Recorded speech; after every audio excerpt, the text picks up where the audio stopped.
ব্যাপক সাড়া। বেতন কাটলে আজকে না আসার জন্য যদি কারোর উপরে কোনো জুলুম হয়, বিরোধী দলনেতা দল দেখবে না, কর্মচারী, শিক্ষকের, পুলিশ কর্মীর পাশে দাঁড়াবে।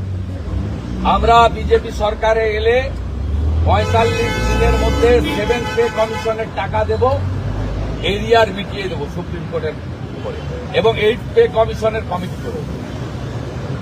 প্রত্যেকটা পুলিশ কর্মী, সরকারি কর্মচারী মিনিমাম 20 থেকে 25,000 টাকা বেতন বিজেপি আসার ৪৫ দিনের মধ্যে পাবে। বেতন বৃদ্ধি হবে। এটা ঝাঁটিয়ে বিদায় করুন, নিরপেক্ষ হন, আমাদের পক্ষে হওয়া দরকার। আপনারা ভোট নিতে যাবেন, আপনারা আইন শৃঙ্খলার দায়িত্বে থাকবেন, আপনারা ভোট গুনতে যাবেন। আপনাদের পরিবারের, আপনাদের সন্তান সন্ততির স্বার্থে ব্যাপক সমর্থন। সমস্ত কর্মচারীদের, শিক্ষক, পুলিশ কর্মীদেরকে হ্যাটস অফ জানাচ্ছি এবং তাদের এই লড়াই সফল।